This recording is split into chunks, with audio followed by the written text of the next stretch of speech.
and welcome back to another episode of Crypto News with Julie Kennis. I'm your host, Julie Kennis. Thank you all for tuning in.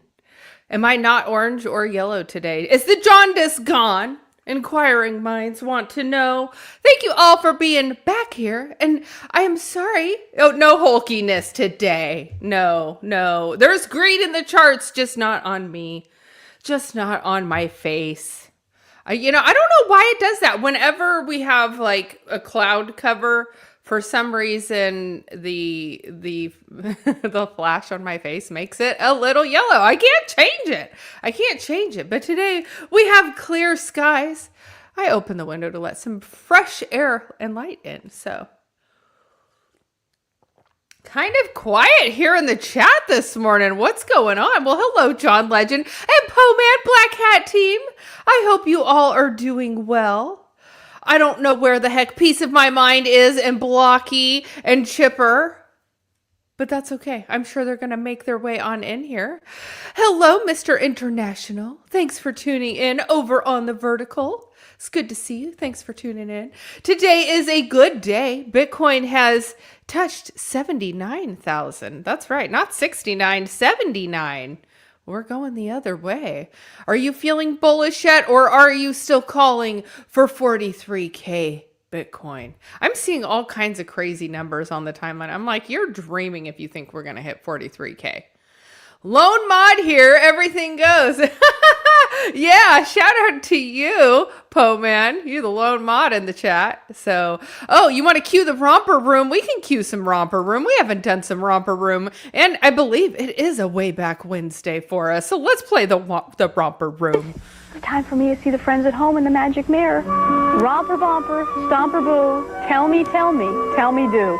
Magic mirror, tell me today, did all my friends have fun at play?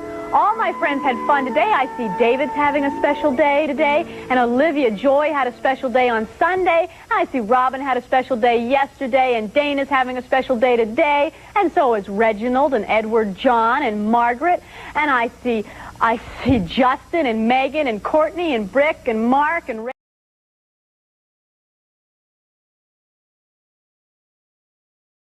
I was muted. I'm back. She keeps going forever. So we're gonna.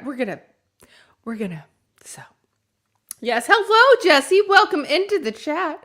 Good to see you. We just did a little romper room for the way back Wednesday.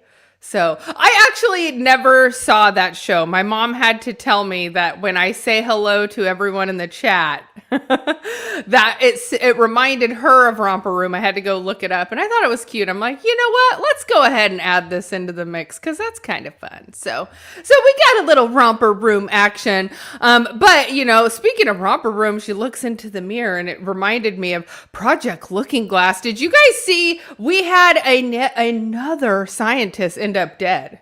And if you are looking into any of the connections, kind of what they were all working on, the background of these different scientists, they all kind of come from a similar area of study. It's some interesting stuff. So if you guys want to know more about it, look into the Project Looking Glass. It was called Project Looking Glass.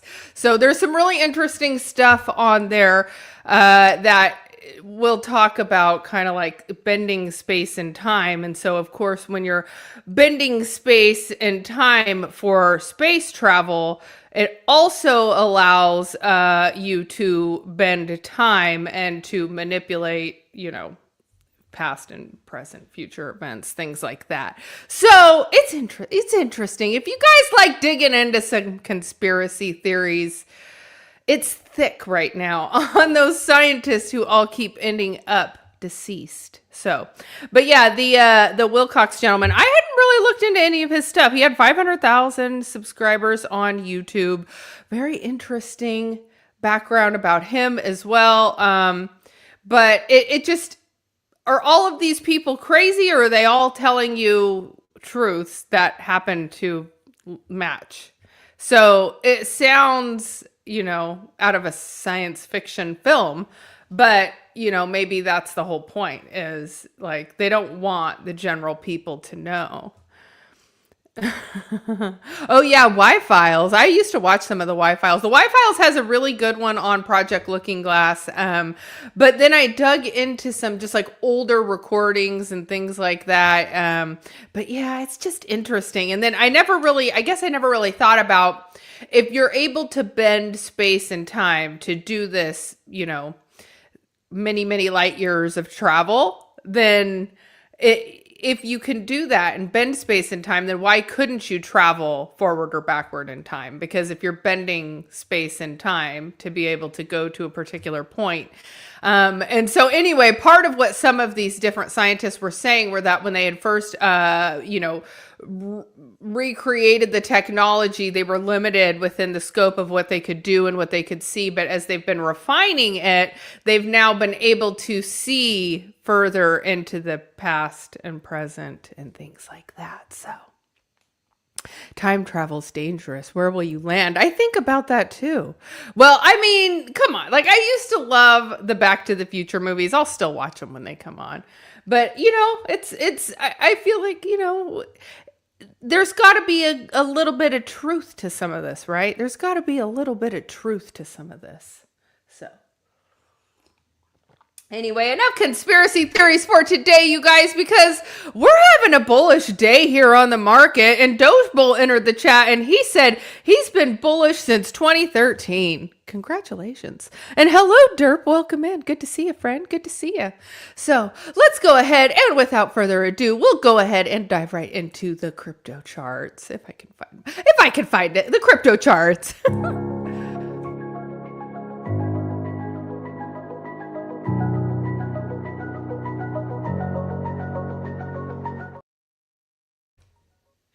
Jesse types in the chat, ETH to zero. I feel like you come in and say that every day. Either that or it's turning into Groundhog Day. Jesse, love to see it. ETH to zero. At least you're consistent. I love consistency. And you bring the consistency with the ETH to zero. All right, let's take a look at Bitcoin because Bitcoin's having a heck of a day. We ran all the way up to 79 and we're reaching a little bit of a challenge here at 79K. And that is as to be expected. Now, as we can see here from the market Cipher B line, money flow has been in the green for the most of the day. So things are looking good. Let's see, we've just printed a red dot here. Are we going to continue to have a little bit more of a sell-off? Looks like we will here on the RSI line until we print that green dot.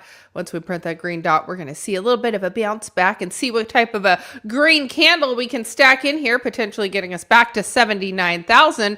So all the way up, a high 79.4. Good to see. But then we had a little bit of a retracement, currently trading at 78,700. So up about 3% on the day. Love to see it. Love to see it. ETH to zero, as Jesse would say, it's about the same as yesterday. It's about the same as yesterday. It says 3%, but I'm telling you, because we were just at 2,400. So I feel like, relatively speaking, can we call it 3%? Yeah, it's 3% technically on the day. But Bitcoin touching 79 feels good. John Meyer says back to 69 soon. Back to 69 soon. I'm sure we won't. I'm sure we're going to see it again. But I'll take a little bit of positive sentiment in the market. We are headed into the Bitcoin conference. Historically, the Bitcoin price is down during the Bitcoin conference. So we will see if that holds true. I'm currently moving some funds around, making sure I've got enough to pay for the $20 water in Vegas. I am actually being smart. I'm taking a whole case of water with me in Joxie this time. I have a feeling we'll need more than one case after 5 days in Vegas, but I'm just going to take one. So we'll call it good. All right, let's go ahead and take a look at Solana. It has had a little bit more of a sell-off here, but it's trading at $87.20. I feel like that was around where we were yesterday, but it went all the way up to $89. Stuff's moving a little bit. Oh yeah, World Liberty Finance. It's a shit show over there. I don't know. Justin's son has, out of the state of California, filed a lawsuit. I'm not going to pull it up because I'm sure everybody is talking about it today. But with Justin's son filing that lawsuit, it's going to open up the door for all these other lawsuits. And not only that, but it's going to open the door for the criticism of the Democratic Party, who does not like what Trump has been doing. So this is just horrible, horrible timing. And we have midterms coming up. So it's just horrible timing, in my opinion. With the war, his approval ratings are not good. It's not good. You know, so I don't know. You know, I don't want to get too much into the geopolitical stuff today because I get frustrated. I get frustrated because I know we're playing a game right now. And people are talking about how much money Barron Trump has made off of his father being in office and just him being in close proximity. You know, and this kid has been degening on crypto for quite a while. Helped facilitating the launch in some of his father's coins. And so when I look at World Liberty Finance and the fact that they're starting to come under some scrutiny, and that Trump's son is probably degening on these geopolitical plays. So it scares me for what it could mean for crypto down the line. What does that look like in 2 years when Trump isn't in office anymore and we have somebody else? Like, there is going to be a lot of heat on this crypto stuff in another year or two, whenever the election starts to kick up some more. Like right now we're just at midterm, so it's kind of mild. They're going easy right now. But as soon as the main election comes, it's going to be hot. They're going to put the pressure on it, and crypto industry is going to feel it. We're going to feel it, you guys. I already can tell. I can already tell. So Solana, let's see. It's just putting in this red candle right here.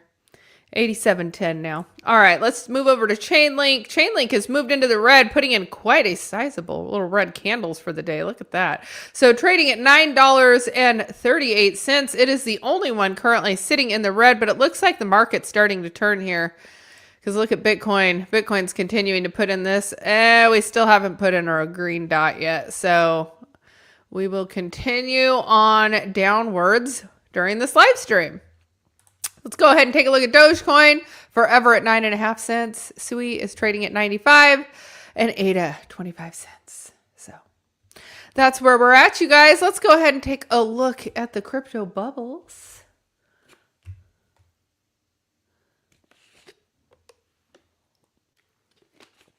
Did you guys see Zach XBT starting to call out some of these coins? Pippin, Siren, some other coins that have had just really unusual movement on it. The meme core, the one that we looked at yesterday, and Blocky was like, what the hell is that one?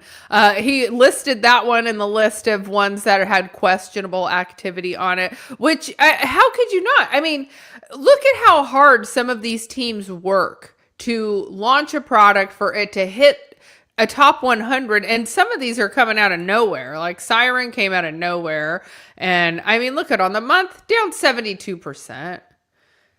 It was traded $2. Yeah, so look at 13 cents. All the way down to 13 cents. What are we trading at now on it? 66. 666. There you go. There you have it, you guys. So top 100 is still green, at least until Bitcoin has whatever little sell-off downward trend we're looking at here. Let's see. Still have not put in the green dot. Still have not put in the green dot. You guys, I went yesterday. I ran. I did not walk. I ran and I registered for my Blowfin account so I could get in on the market Cipher bot. I'm like, I know how big that is and how important it is and the opportunity that we have to be able to get in on a bot that early. I'm all over it. I'm all over it like white on rice.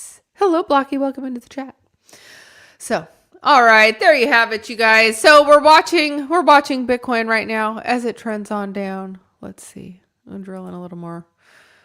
Yeah, we still have not. We're not putting in any green dots yet. Nothing. No. Let's see. Nope. It's still doing its thing, guys. All right, let's go ahead and dive into some breaking news.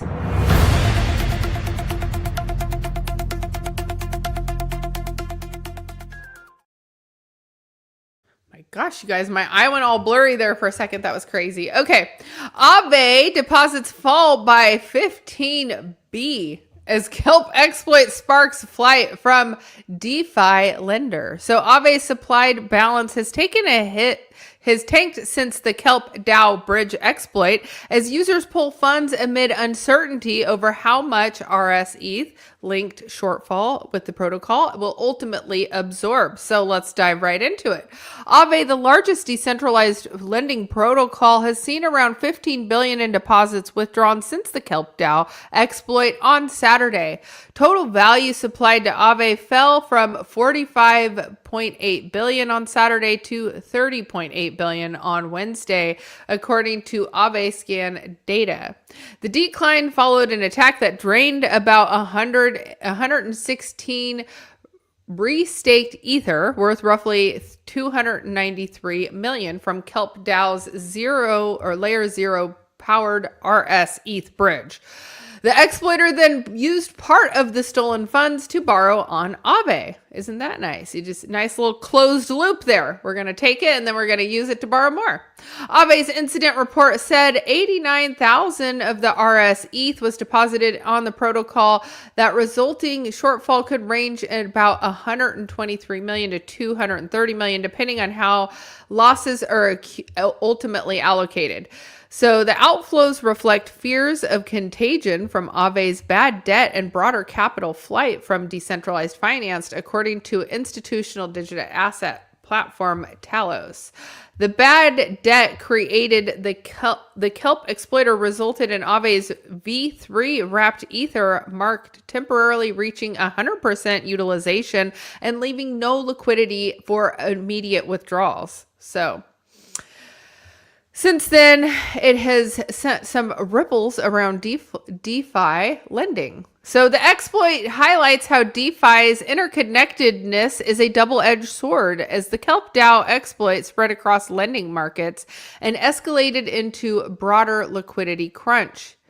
So she said that the asset bundled risk restaking, bridging, and lending layers. So it allowed the impact to spread far beyond the initial exploit. So that whole closed loop system makes it a little more complex. Now, I don't see why you can't have some sort of like, why they need to make it to where you could take that much out in borrowing without there being like some sort of like secondary cross-check measure at a certain point.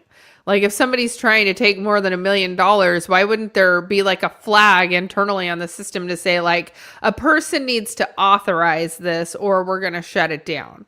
Because you could have up to like 999,000, but if you want more than $1 million, then it's going to require somebody to say, okay, on our end that we're going to open up more than $1 million. That's just what I would do, but you know, who am I? I'm just a random person here that's reading this article. So, but when I was in Solar, you guys, I loved creating custom alerts.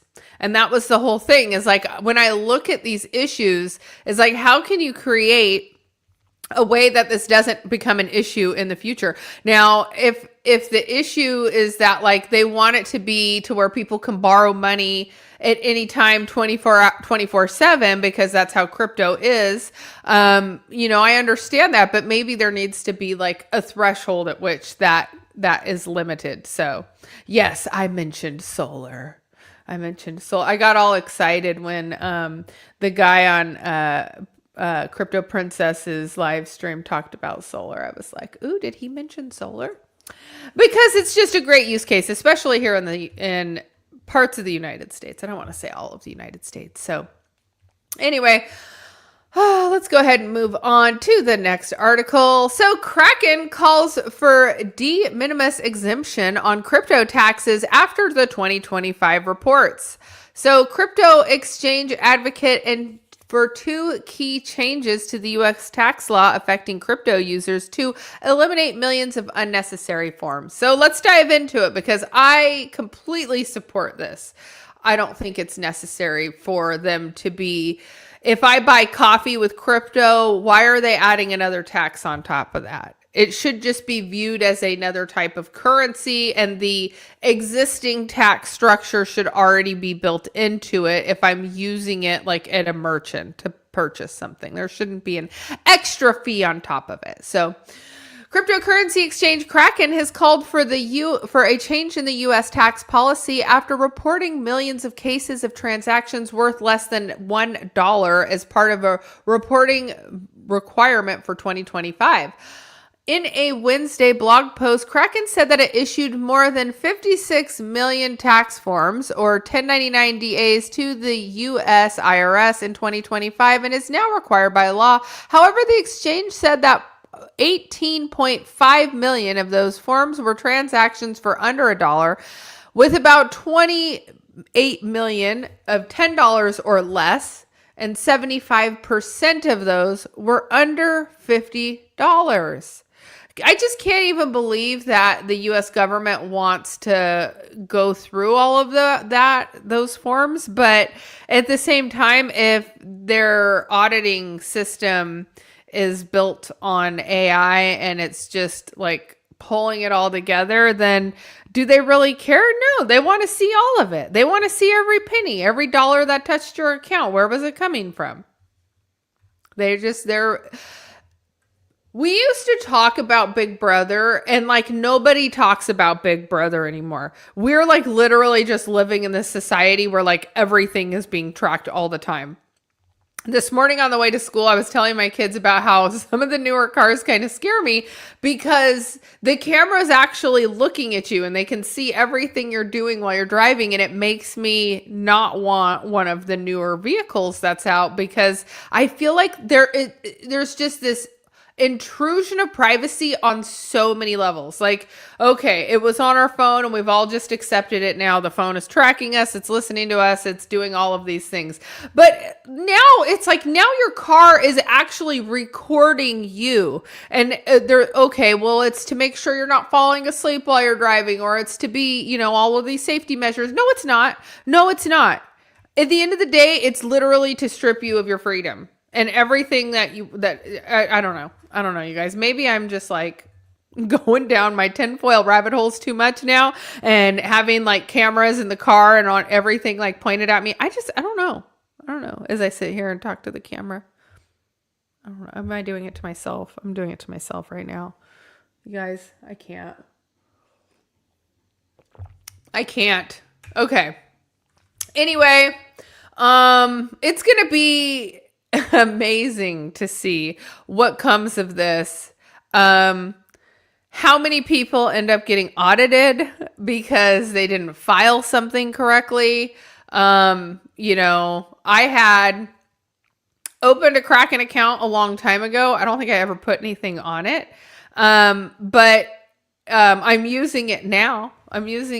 But so it just makes me wonder, like, what other exchanges that I've used that are submitting, like, that I had $20 on there that I forgot about from 2021, and I forgot about it. So I didn't submit it because, I was like opening accounts and just trying stuff. It was, F around and find out back in 2021. Like, I was like trying all chains to try and see what they do, how fast they move, what different things they need to interact with to work. And so I was just trying stuff.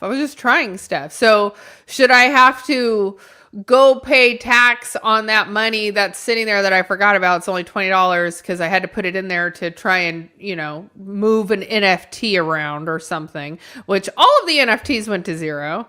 So it's just, I'm going to find it really funny if the IRS starts digging down this like rabbit hole of like auditing people. And then they start to realize how much money people have really lost in crypto. They think, oh, we're going to get this big, gotcha, and we're going to get money out of these people. And then it's like, well, actually, no, I've been losing. So now what? Now you owe me money. Anyway, you guys, so Kraken is calling for the minimum exemptions. I hope so. Like, look, I have heard Senator Cynthia Lummis say something about $600, $300. Like, I think there needs to be a said minimum. We need to come up with that. And if they're sitting there talking about the Clarity Act, like, get that answered. because that's an important one. Okay, moving on to the next article. Okay.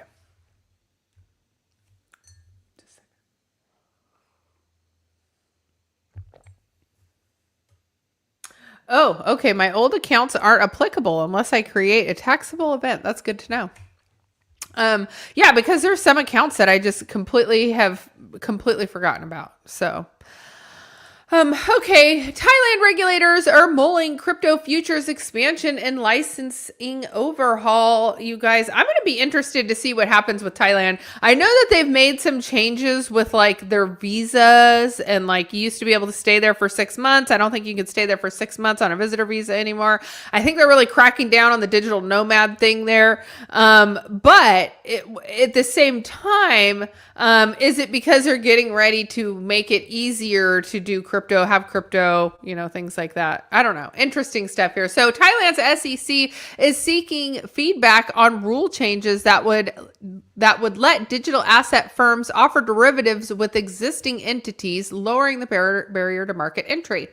So Thailand's Securities Exchange Commission is seeking a public comment on proposed rule changes that would allow licensed digital asset businesses to apply directly for derivatives licenses, removing the requirements to establish separate entities. The proposed revision would build on earlier changes, recognizing digital assets as eligible underlying assets for future contracts, expanding the scope of Thailand's derivative markets. I think it's interesting that every country is adopting this on some sort of like mass level at this point. So anyway, they have opened this up for comment, and that is currently open. So crypto derivatives expand as the U.S. moves towards approval. So as I said here, we're starting to move towards the Clarity Act and having that approved here in the United States. I still think that there's things that we need to do to clarify in the Clarity Act before we get that signed. As a crypto industry, I think we need to have the minimums. We need to make sure that we're creating a good environment for people to participate in crypto and not making it just another area where people are overly taxed, because, it can get very convoluted. So since we're talking about taxes, since we're talking about getting audited, you guys just remember, if you do find yourself in an instance where you are being audited, you can hire an attorney. You do not have to submit anything right away. You need to actually probably contact an attorney and make sure that you're taking the appropriate approach so that you are not being held to the highest extent of the taxable event that they're trying to incur on you. So Andrew Gordon, I've had several conversations with him here on the channel. I do plan to have him back on the show again soon. Hopefully I'll see him next week at the Bitcoin conference. So, and if you guys are new here, I will be at the Bitcoin conference next week. I am headed out on Sunday morning with Joxie. So it's going to be a great time. We are extending the trip to have one last hoorah. We are going to blow it out. So I hope you guys all smash subscribe and join us on our excursion to Vegas this coming weekend, Sunday through Thursday, you guys. We're going to be there. It's going to be fun. So thank you all for tuning in. I will be back tomorrow at 1 o'clock Pacific time, and the Julie and Joxie show again on Friday at 10 a.m. Don't forget to smash the subscribe. See y'all in the next one. Bye-bye.